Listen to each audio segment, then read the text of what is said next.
Hello everyone, I am Mary Claire Cobillo and my partner is Miss Camille Bihon. We are going to report about the planning and management guide for public assembly and special events. So we are hoping that you can learn some tips based on our reports on how to prevent the hazards or danger during public assembly and special events that you might come into. Hello everyone! I am Camille Bianca P. Bihod, your first reporter. So guys, sit back and relax, for we are going to learn about fire and life safety planning and management guide for public assembly events. Fire and Life Safety Planning and Management Guide for Public Assembly Events. First, let us define public assembly. Public assembly events involve various risk factors associated with having large numbers of people in one location. The primary risk factors are the high occupant density, occupants that are not familiar with the building, and in some cases, darkness. This risk can be managed through proper event planning and management. The State Fire Prevention Code defines a public assembly occupancy as follows. Assembly occupancies include but are not limited to all buildings or portions of buildings used for gathering together 50 or more persons for such purposes as deliberation, worship, entertainment, eating, drinking, amusement, or awaiting transportation. So, I know all of us are familiar with these places. Others might attending seminars or any public assembly events. That the place are not familiar sa atua, of course, newly pata ana nga place. So maybe in the future we will become an event organizer or a planner. So please bear with me, for we are going to learn the do's and don'ts of the planning and managing an event. Outdoor spaces. Enclosed open areas such as Beard Stadium must meet the same requirements as buildings. Fenced open areas must have at least 2 exits. Bleachers, grandstands, and platforms must be certified as structurally sound by a registered professional engineer. Things such commonly used in an event must be durable for the occupants or the participants of the events. Large-scale events. All events intended to or that have the potential to attract large crowds must be coordinated through any number of university departments and division. Fire and Life Safety Planning and Management Information Room Capacity. Information on campus room capacities may be obtained from campus reservations or the classroom scheduling office. The DES Fire Marshal's Office determines the legal capacities. Be aware that the occupant load is a maximum capacity based on the net clear floor area. Stages and other obstructions, setting arrangements, and the use of tables will decrease the capacity. The type of event is also a determining factor. When planning for an event, consider the following. Use concentrated, concert, dances, and lectures. Less concentrated, dining room, exhibit room. Fixed seats, stage, persons on stage. Minimum area per person, 7 square feet per person. 15 square feet per person. Number of fixed seats, 15 square feet per person. Exits. The number of exits required are based on the capacity. Number of persons, 50 to 499 persons. 500 to 999 persons, or 1,000 or more persons, minimum number of exits, 2 remote exits minimum, 3 remote exits minimum of 4 remote exits. So the organizer will plan to hold the event regarding on the capacity of the participants to secure the exits in case of any emergencies may occur. Set up plans. The placement of stages, seats, equipment, including wiring, and security arrangements affect the exits and access to exits. These plans are maintained by the management of the respective facilities. Set up plans for other spaces, spaces that are not routinely used for public assembly, including lobbies and atriums, or any plans that are different from existing standard plans must be reviewed in advance by the DES Fire Marshal's Office for conformance with life safety regulations. Temporary seats must be secured together. Temporary bleachers and platforms must be certified as structurally sound by a registered professional engineer. The use of festival-style setting, general admission without the use of actual seats, is prohibited for concert events in venues that have an occupant load of 1,000 or greater. Grand Ballroom, Coalfield House, Beard Stadium, Record Harmony, Ritchie Coliseum. So guys, you might see in unfamiliar words. It is just an example to make lessons easier and understandable. So, tents. Tent material must be properly certified as flame retardant. Some tents have attached labels. When labels are not attached, sponsors, promoters, or other production personnel must have documentation that certifies that the tent material is flame retardant. Certification must be based on NFPA 701, Standard Methods of Fire Test for Flame Propagation or Textiles and Films, Example Certificate. Flooring for tents must be non-combustible. Straw, hay, woods, chips, mulch, or other similar materials are prohibited from use as flooring in tents. Example flooring certificates. Use of open flames, including those used for cooking or warming of food, and heaters must be approved in advance by the DES Fire Marshal's Office. Tent suppliers must be able to certify that tents have been erected in accordance with manufacturer recommendations, industry standards, and code requirements. Special amusement buildings.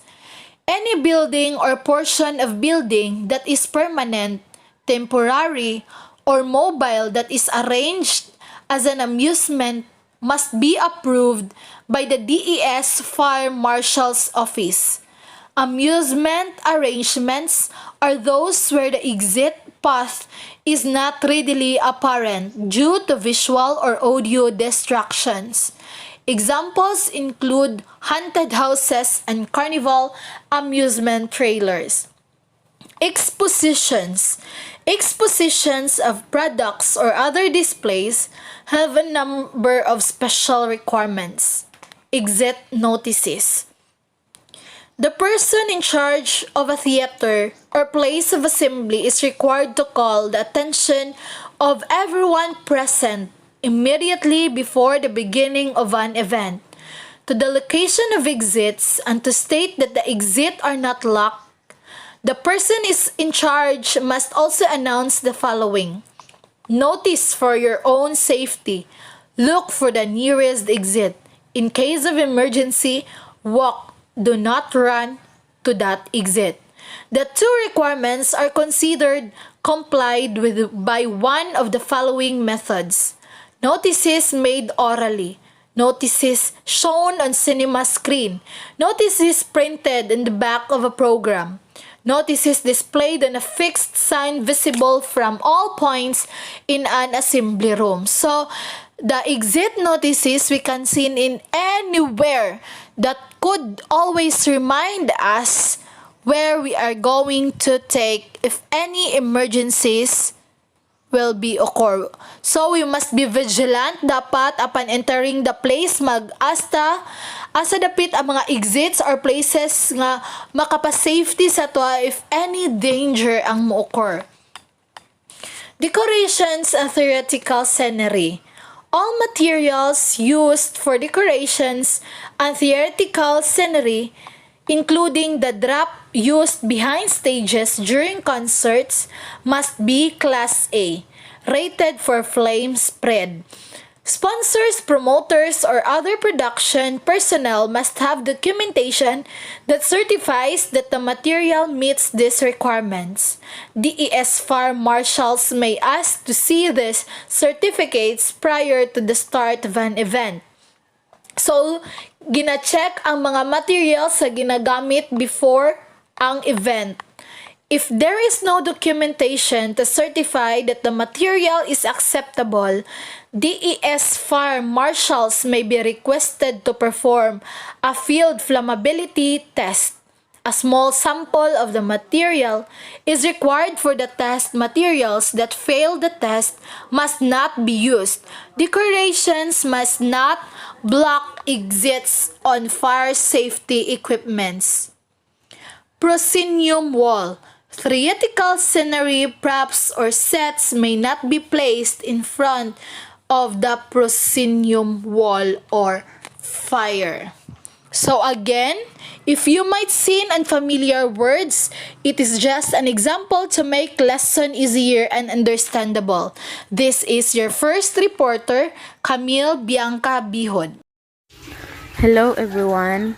Today we're going to tackle about planning and management guide for public assembly or special events. First, I will discuss about the possible cause of fire and what are the precautions to avoid or prevent harm, accident, or any hazards during public assembly or special events. First is open flames. Open flames, any device that temporarily emits a flame that is directly exposed to outside elements. Some examples are candles, kerosene lamps, campfires, burn barrels, and oil lamps. Open flame must comply safety precaution of the public or events. Like for example, kerosene lamps, they are equipment fueled by small heat sources. So it must securely supported on substantial non-combustible bases. Substantial non-combustible bases means mga concrete blocks or metal, sheet glass, na kanang makakover sa flame. To avoid danger of ignition of combustible materials. Combustible materials are, example of these are gas, thinner, solvents, or mga adhesive paints. So, kinahanglan dili dyan magdugol ang flame sa combustible materials. Layo gyud ang ingon ani nga mga combustible materials sa kalayo para malikayan ang pagkasunog or any danger nga makahatag sa flame. No open flame labels can alert people from flammable areas of your facility. This label should be visible to the public. So, ang mga labels, kinahanglan jud nga dali ra siya makita sa mga tao para aware ang mga tao sa mga ginadili nga mga butang sulod sa area. Next is open fire.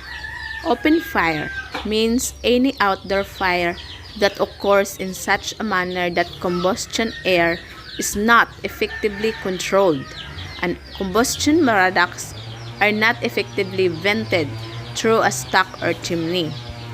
Open fires for the preparation of food using clean wood or charcoal are permitted in non-combustible containers no larger than 1 meter square with flames or no higher than 0.5 meters. Open fires and flames are prohibited within 50 feet of the area where explosives are being stored, handled, or used. So some of us using woods or charcoal when cooking. So kinahanglan secure jud ang atong lutoanan, layo sa mga kerosene or gas or mga gasolina nga maka-trigger og kasunog. Kay basin wa ta kabalo, mukalita nagkabuto atong balay kay tungod sa mga gasolina nga duol sa atong lutoanan. Then kinahanglan adult jud ang magamit og open fire og ginadili og dili allowed ang mga bata kay mao'y prone sa sunog nga kanang mga bata may pasagdaan og dula sa kalayo. So ang storage nato sa mga combustible materials layo gyud sa atong lutoanan or abuhan. Next is pyrotechnic. Pyrotechnic, any of various similar devices as for igniting a rocket or producing an explosion. A combustible substance used in a firework. So pyrotechnic, mo ni siya substance nga gamiton sa firework. I think it's something like a pulbura. So during fireworks display, expected na jud nga daghan og tawo. So ang organizer sa fireworks display must follow precautions nga given na siya inigkuha sa permits for firework display. So another thing is that pyrotechnics, membro ni siya sa mga explosive, pero low explosive ra ni siya, like fireworks, pang fireworks nga gamiton for entertainment purposes only. Unlike sa explosive nga katong mga bomba, lahi na to siya. So pyrotechnic materials in portable, fire-resistant, theft-resistant, weather-resistant magazine that comply following provisions. So first, magazine shall be used exclusively for the storage of pyrotechnic materials. Each magazine shall equip with padlock. No smoking, open flame, or spark-producing equipment or storage of combustible material within 50 feet. So, kinahanglan ang storage sa pyrotechnic materials, layo gini siya sa mga kalayo. Then, within 50 feet, layo siya sa mga, prone siya sa mga maka-trigger o kalayo, like mga sigarilyo, mga open flame. So, need po ni siya nga na siya yung mga labels gawa sa storage ani nga pyrotechnic para aware ang mga tao nga nada siya kuan niha mga pampasabog. Next is proper signage of no smoking flammable shall be visible. So, no smoking flammable nga signage dapat makita gid siya dayon sa storage sa pyrotechnics. At least one handheld portable extinguisher with 40B rating is required for any pyrotechnic storage area. Label magazines with your name, the name of your projects, and the types and quantities of materials they contain. Pyrotechnics operator and assistants. So, operator must be 21 years old and older. So, ginadili gyud diri ang mga bata or mga underage nga mogamit og mga pyrotechnics. Only people familiar with the safety consideration and hazards involved are permitted to handle pyrotechnic materials. All personnel involved in setting up of firing the show are required to wear fire-resistant clothing and personal head, eye, and hearing protection. All personnel must be trained in use fire extinguisher. No carelessness, negligence, or unsafe condition with pyrotechnics shall be tolerated. So, ginadili jud diri ang mga danghag, mga danghag nga pataka-taka lang o gamit sa mga pyrotechnics kay mo jud nay kasagara ra ba gyud sa mga way alam nga mugamit ani mo'y maka-trigger og aksidente kay wa kabalo nga unsaon paggamit sa pyrotechnics materials. So, do not drink alcohol, take drug or smoke when working with pyrotechnics.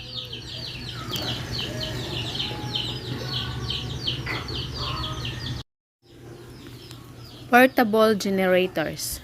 Portable generators is used when power is outages to maintain their household and business until electricity is restored.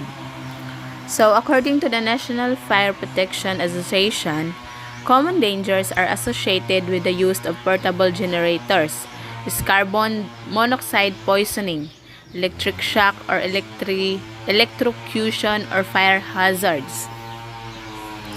According also to Rick Coons, CEO at IEC or the Indiana Electric Cooperative, the hazards associated with portable generators include electric shock, carbon monoxide gas, and fire. Most of those problems can be avoided with proper use and maintenance. So here are some tips in operating generators properly.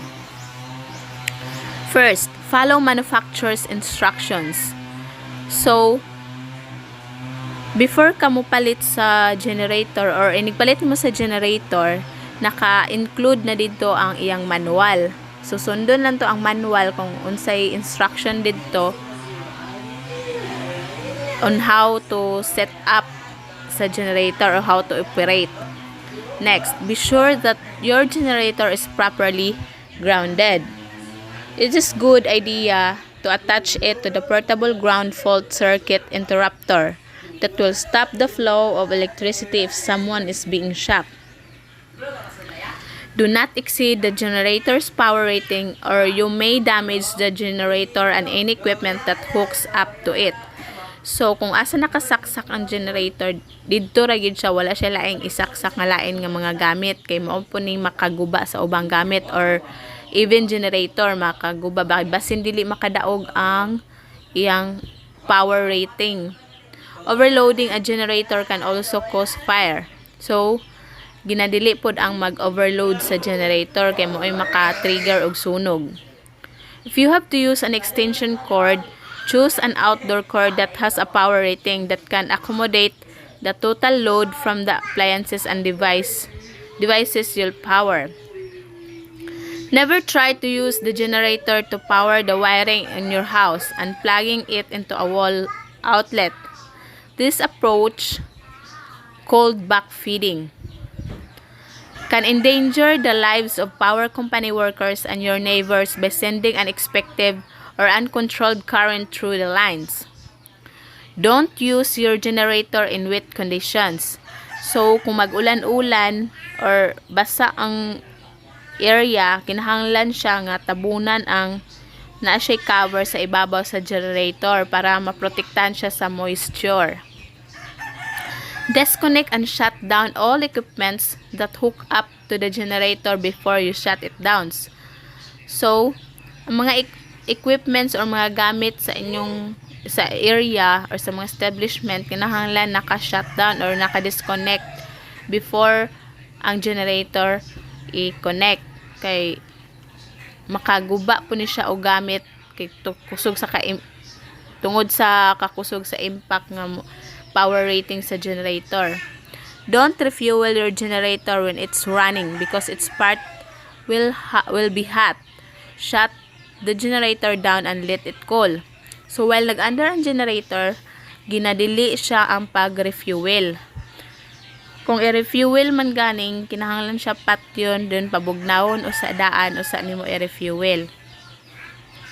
Store fuel for generator in properly sealed containers outside your home and far away from heat sources such as generator, a furnace, or a water heater. So ang fuel para sa generator, kinahanglan siya nakasirado gina siya. Dun layo siya sa balay, layo sa mga prone sa kalayo. Or even sa generator, di siya pwede iduol sa generator kang init manggod ang kainit sa impact sa generator. Mo'y masin mubuto niya ang fuel sa generator. Generators tend to become hot when operating, so avoid touching them and keep children and pets away from them. So, while nag-under ang generator, init dyan siya. So, ginadili ang paghikap or even mga bata, ginadili ang pagduol ani kay makapaso.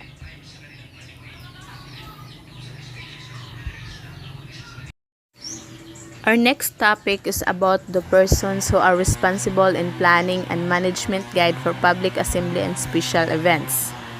So first is the crowd manager. Crowd manager is an individual that has been trained and certified by the Fire Prevention Office in safety practices and crowd management techniques. The sole purpose of a crowd manager is to provide a safe atmosphere for people attending an event or gathering. Designated crowd manager shall appropriately implement the emergency procedures described in the approved public safety plan under the fire safety.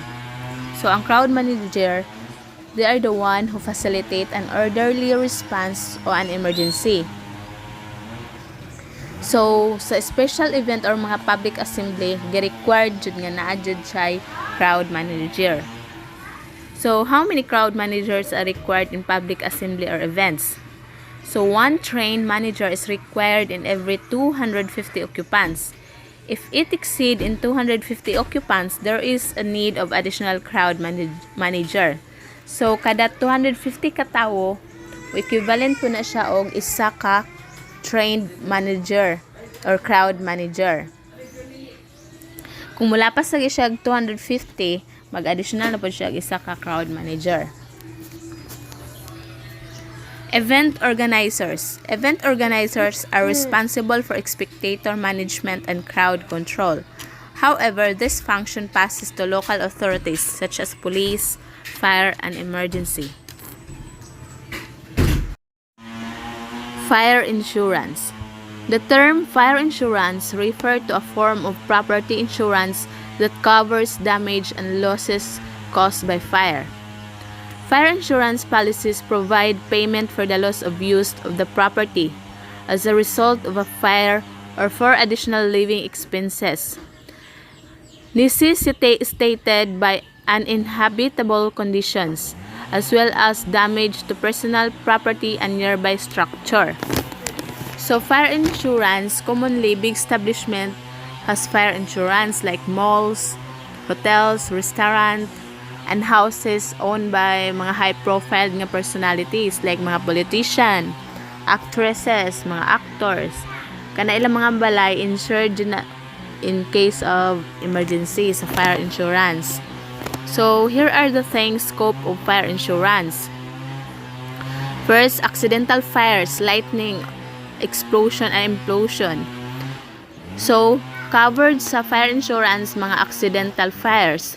Pero mga sunog lang nga normal lang nga sunog or tungod sa carelessness, dili na siya covered sa fire insurance. Impact damage by any railroad vehicle or animal or direct contact. Then loss damage caused by pulling down of adjacent buildings by the fire brigade to prevent the flames from progressing. Breakage of commodities in the process of their removal from premises where the fire is intense.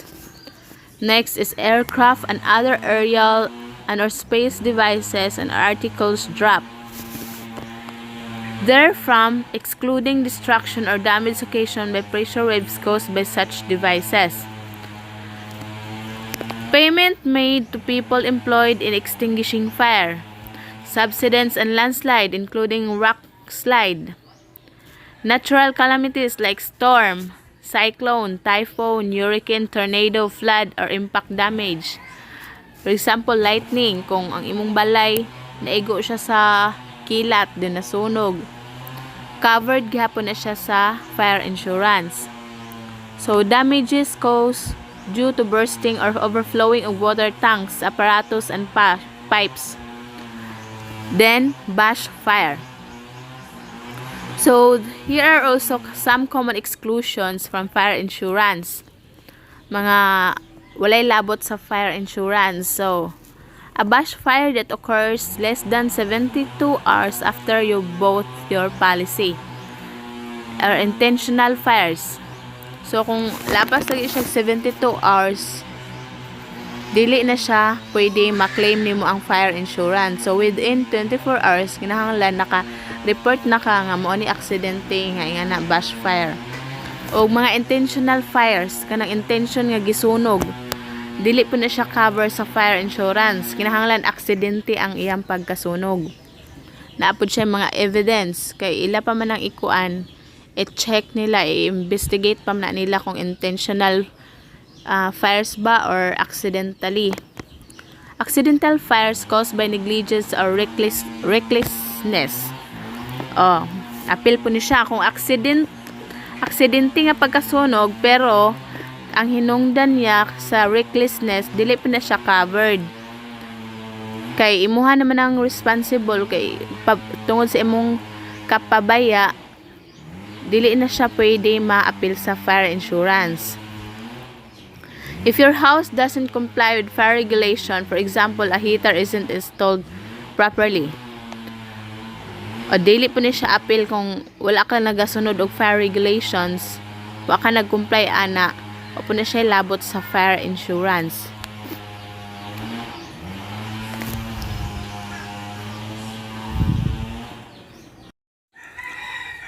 EMS, Emergency Medical Services. An emergency services that provide urgent pre-hospital treatment and stabilization for serious illness and injuries and transfer to definitive care. So, ang EMS, sila ang mo-rescue sa usa ka pasyente aron dalon sa ospital. Then, types of EMS: Government Ambulance Service, Fire or Police Link Service, Charity Ambulance Service, Private Ambulance Service, Combined Emergency Service, Hospital-Based Service, and lastly, Internal Ambulances. Emergency Medical Technicians or EMTs conduct basic, non-invasive interventions to help save lives and reduce harm at emergency sites. So, ang EMTs, they are also called an ambulance technician. Sila ang mukandak og immediate assistance given to the victims of accidents, or they are the one who provide emergency medical services. So commonly makita ni sila nga nagtrabaho together with the ambulance.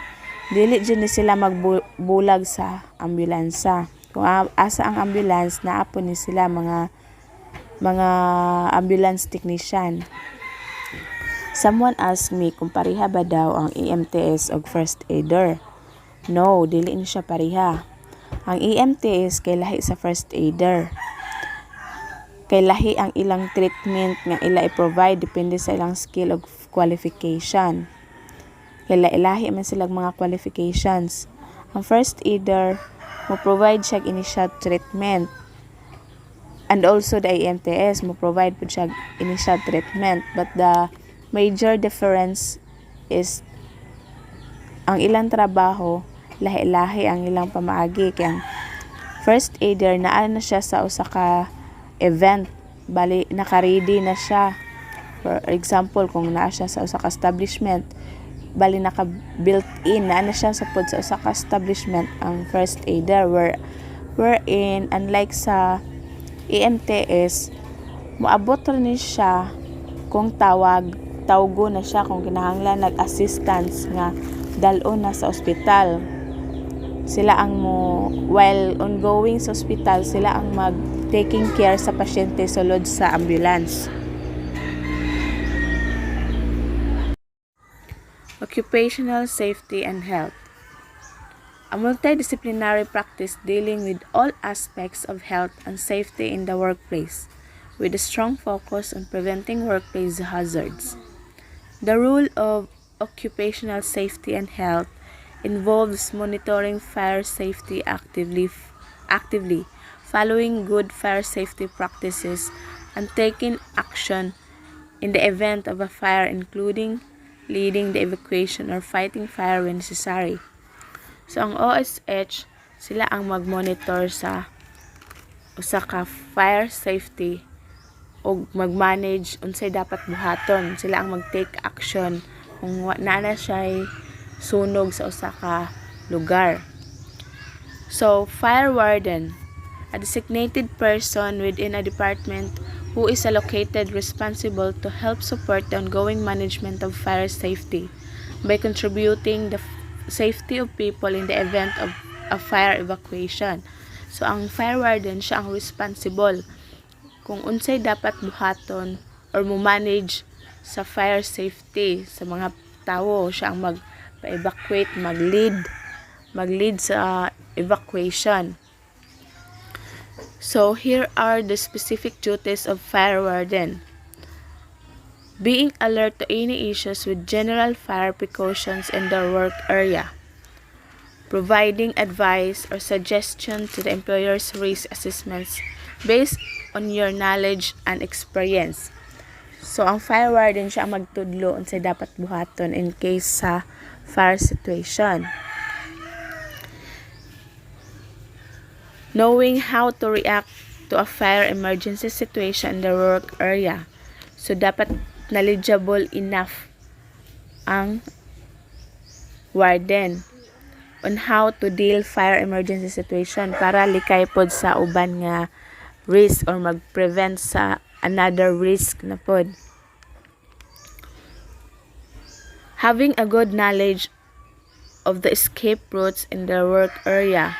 So, ang warden siya ang mag-lead kung asa dapat mo evacuate ang mga tao sa mga fire exits. Siya jud dapat ang mag-lead siya man ang nakabalo kung asa ang mga safety nga lugar kung asa mo agi. Knowing how to raise a fire alarm. So, ang fire warden siya ang mag-command kung kanusa ma-i-on ang fire alarm, which is necessary siya sa usa ka sitwasyon. Knowing when and how to call the emergency services. Helping to guide their colleagues toward fire escapes. Advising management or the emergency services immediately if there are any people unable to exit the building and ensuring that this is given priority.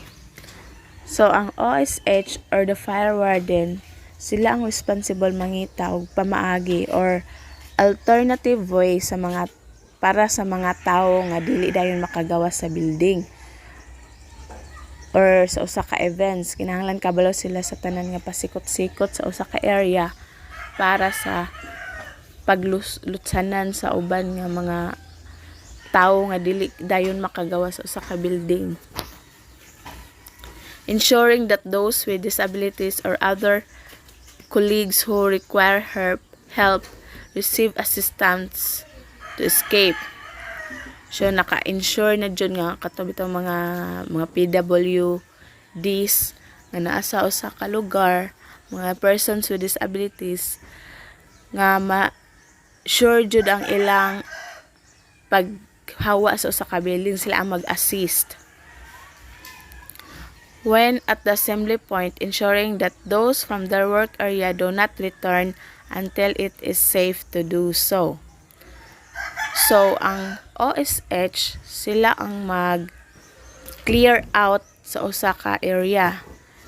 For example, kung na siya sunog, dili dyan na siya dapat, after sa sunog, dili siya dapat pasudlan sa mga tao kay i-investigate pa man nila or ila pang i-clear kung napabay mga lain ng mga harmful nga mga butang sa usa ka lugar, usa sila nila pabalikan og mga tao. So, carrying out fire drills. Sila ang mag-assist kung unsay dapat buhaton during sa sunog, mga safety precautions. Sila ang magtudlo.